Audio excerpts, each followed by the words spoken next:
This is Sridhar Kadari, senior journalist, managing editor, V Media news. ముఖ్యంగా విద్యార్థులు engineering లో ఏ కోర్సు ఎంపిక చేసుకుంటే వాళ్ళ జీవితం ఉజ్వలంగా ఉంటుంది, ఇంజనీరింగ్లో కోర్సు ఎంపికలో తీసుకోవాల్సిన జాగ్రత్తలు ఏంటి అనేది తెలంగాణ రాష్ట్రంలోని ప్రతిష్టాత్మకమైన టాప్ 5 కాలేజీగా విరాజిల్లుతున్న ఎంజీఐటి కళాశాల ప్రిన్సిపల్ ప్రొఫెసర్ చంద్రమోహన్ రెడ్డి గారు ఉన్నారు. ఆయన అడిగి మరిన్ని వివరాలు తెలుసుకుందాం.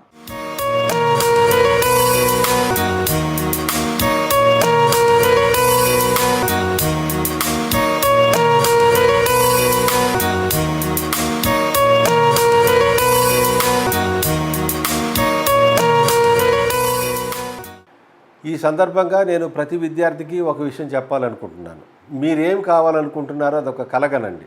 ఒక మెకానికల్ ఇంజనీరింగ్ కావాలనుకున్నారనుకోండి, పోనీ ఒక ఎలక్ట్రానిక్స్ ఇంజనీర్ కావాలనుకున్నారు, ఒక కంప్యూటర్ సైన్స్ ఇంజనీర్ కావాలనుకున్నారు. మీ యొక్క డ్రీము, మీ ఆలోచనలు ఏ బ్రాంచ్కి సూట్ అవుతున్నాయి, మిమ్మల్ని ఎటువైపు తీసుకెళ్తున్నాయో ఒక 2-3 రోజులు మీరే ఆలోచించుకోండి. మిమ్మల్ని మీరే ప్రశ్న వేసుకోండి. ఈ బ్రాంచ్ చదివితే అవకాశాలు ఏంటి, ఈ బ్రాంచ్ చదివితే అవకాశాలు ఏంటని మీకు ఇంటర్నెట్లోకి వెళ్తే అన్ని విషయాలు కూడా క్షుణ్ణంగా తెలిసిపోతాయి. తర్వాత మీ చుట్టుపక్కల మీకు తెలిసిన వాళ్ళని అడిగి విషయాల్ని తెచ్చుకోండి. అంతేగాని కంపారిజన్లు చేసుకోవచ్చు. పక్క వాళ్ళ దగ్గర నుంచి విషయాన్ని తెలుసుకోవడంలో తప్పులేదు, కానీ వాళ్ళతో కంపేర్ చేసుకోకూడదు. సొంతంగా మీకంటూ మీకేది అవసరమో మీ నిర్ణయాలు మీరు తీసుకోవాలి.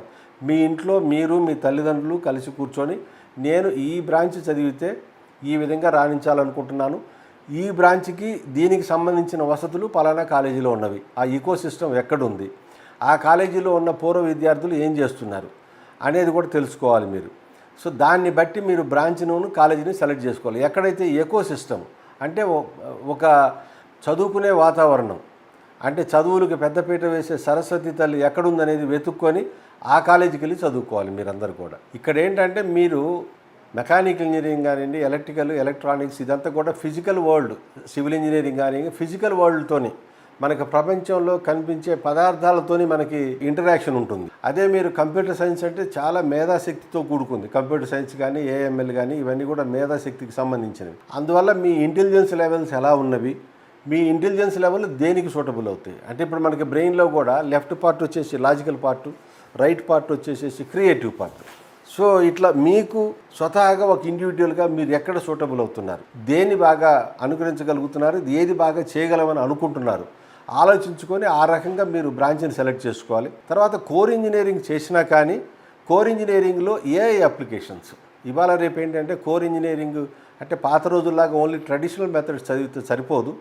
మీరు ఏఐ అప్లికేషన్స్ ఇన్ కోర్ ఇంజనీరింగ్ను కూడా క్షుణ్ణంగా తెలుసుకోవాలి. అలాంటప్పుడు ఏంటంటే, ఒక స్టూడెంట్కి మీడియం అంటే ఒక నేను అంత పెద్ద టాపర్ కాదు, కొంచెం అబోవ్ యావరేజ్ స్టూడెంట్కి నేను సజెస్ట్ చేసేదంటే, మీరు ఒక మెకానికల్ ఇంజనీరింగ్ తీసుకొని ఏఐ మైనర్ డిగ్రీ చేయొచ్చు. అదేవిధంగా ఒక సివిల్ ఇంజనీరింగ్ చేసి ఇంకొక minor degree select cyber security లాంటిది తీసుకోవచ్చు. అట్లనే ఇట్లా చాలా మైనర్ డిగ్రీస్ ఉంటాయి. Minor degrees even robotics engineering కూడా మైనర్ డిగ్రీ తీసుకోవచ్చు. అట్లా అంటే కొంతమందికి ప్యాషన్ ఉంటుంది రోబోటిక్స్ అంటే. ఎలక్ట్రికల్ ఇంజనీరింగ్ చదువుతాడు, అది మెయిన్ డిగ్రీ అవుతుంది. రోబోటిక్స్ ఇంజనీరింగ్ వచ్చేసి మైనర్ డిగ్రీ అవుతుంది. అట్లా మేజర్ డిగ్రీ అంటే మైనర్ డిగ్రీ అనే దాన్ని కాన్సెప్ట్ యూజ్ చేసుకొని వాళ్ళకి జీవితంలో వాళ్ళు ఏం కావాలనుకుంటున్నారో అది సాధించడానికి అవకాశం దొరుకుతుంది.